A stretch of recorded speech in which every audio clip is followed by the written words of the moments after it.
Today I'm going to be sticking the huge Sony 200 to 600mm lens on a handheld gimbal because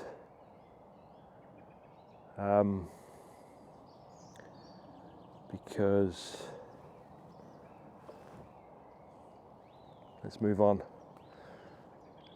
200 to 600mm, it also has the 1.5 times crop, so 900mm handheld. It does fit, I promise. This is the DJI RS3 Pro. This is a new gimbal for me. It's a new gimbal, but it's not a sponsored video. I've done a few of those recently.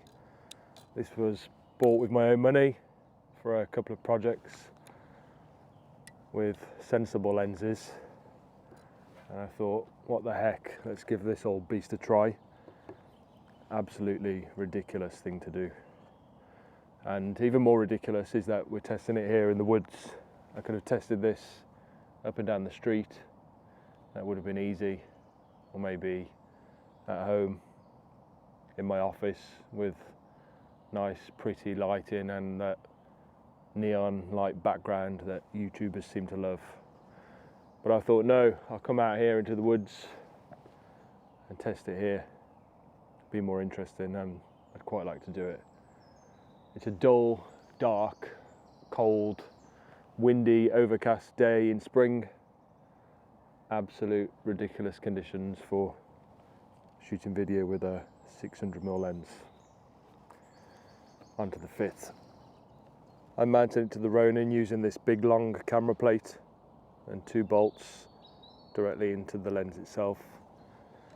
It fits into the Ronin fairly easily with plenty of adjustment. I'm not using a riser plate as this rises the whole payload up quite a lot already. Does mean that it sits quite low in the arm. It's almost at its lowest adjustment point there, which does limit the tilt axis a little bit. That's the most look up you're going to get, but we can allow for that with how we adjust the settings later on. DJI make it really easy to adjust the tilt balance with their new thumb screw.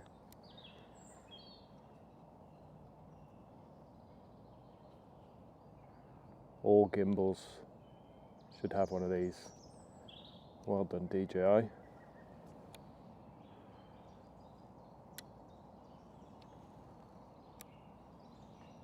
Balancing the roll is fairly easy if you have your tilt set correctly, and the pan axis, there's plenty of adjustment as well, surprisingly for a big long lens.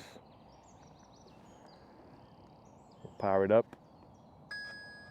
DJI have absolutely nailed it with these axis locks on the RS3 Pro. They can be set manually and also automatically. So when you power it up, it unlocks, and you can set it so that when you power it down, it locks in this axis or even packed away mode. And the automatic lock and unlock overrides any manual lock that you give it. Absolutely brilliant. The best thing about this gimbal, in my opinion. Quick check of the balance. Pan and tilt looks pretty good. Roll is slightly off, but we'll live with that for now. And then we'll calibrate it. You can calibrate in normal mode or in super smooth mode. I know that in normal mode it's a little bit sloppy, so we're going to go with super smooth mode. Super smooth gives you a bit more accuracy. I think the motors work a little bit harder and it sucks the battery power. But to be honest, with this handheld, you're not going to be wanting to walk around with it for hours anyway, so we can live with a quicker draining battery. It calibrates okay. You'll see here that it sets the stiffness levels really high. In this case, 100 on the tilt, 73 on the roll, and 100 on the pan. So it's maximum for tilt and pan. And you might just hear it now resonating, and it's given me a warning here that the gimbal control is poor. That's because the stiffness settings are very high, and gimbals have a tendency to do this. The stiffness is really high and it's creating a little bit of resonating due to this stand. If I was to hold it, it would probably stop. What you can do with most gimbals is wind down the stiffness settings until it stops resonating. That will often help, but may introduce a bit of slop. In this case, we're going to go with 100. It'll resonate here on the stand, but then it'll be fine when we hold it by the handles. It's alive. Let's do some testing. Again, we're in a dull, dark, soon to be wet woodland. Ridiculous place to use a ridiculous camera setup. But it'll be a challenge, if nothing else.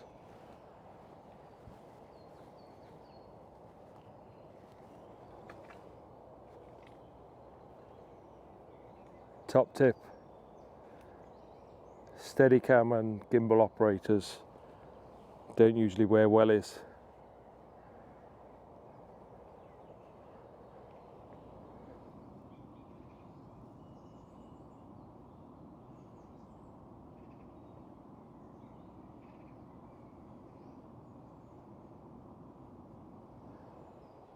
I've just changed the follow speed from slow to a custom setting, and I've moved it to a speed of 1.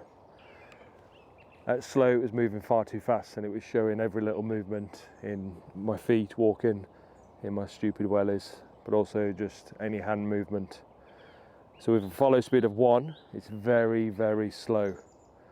This does mean that the tilt isn't going to follow as quickly as you might like, and it will hit the end stops.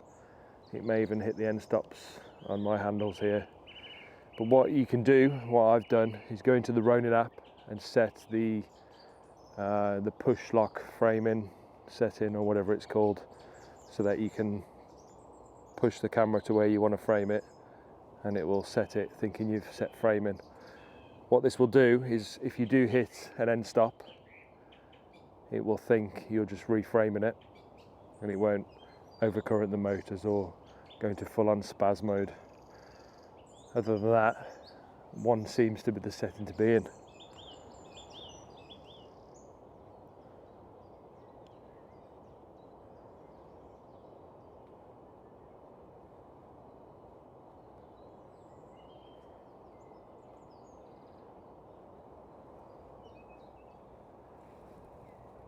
For anyone wondering about my choice of a tyre today, this is the Tilter lightweight gimbal harness. I'll stick a link in the description.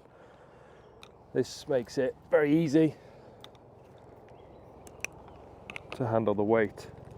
Comes with this belt attachment and a couple of elastic straps that clip onto these arms that come with it. Cue the helicopter.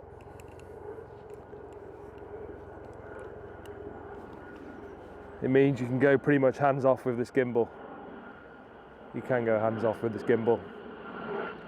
It's quick release, so when you're done with looking like an idiot, you can take it off, go back to tripod mode or handheld or whatever. Really great bit of kit. It's lightweight. I like it because it's discreet. You can wear a hoodie and pretty much cover it up even when you're using it. Gimbal like this easily justifies something a little bit more substantial, but discreet for me is often the way to go. I do a lot of filming in city centres, and you can cover this up and blend in quite well. If you're somewhere where you don't mind being seen, or you want to be seen even, sometimes it's nice to be seen. Sporting events, things like that, people keep out of your way a bit more, then maybe wear something a bit more substantial. I think a rig like this easily justifies an overhead rig as well. I've seen them used for a lot lighter rigs.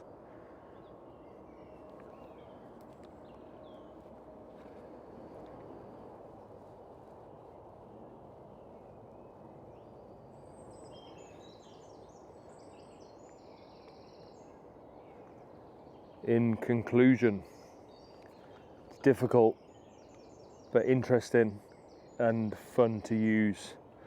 And importantly, it does fit. That's the reason most of you have probably arrived at this video. It fits, it balances well, it stabilizes incredibly well. It's amazing that we now put in 900mm. This is a 200 to 600mm lens, but with a 1.5 times crop. 900mm lenses on lightweight handheld gimbals. It's absolutely crazy. I'll leave you with a few shots of the woods, but it does fit, it handles it well. I'll play those out and see you in the next one. Out.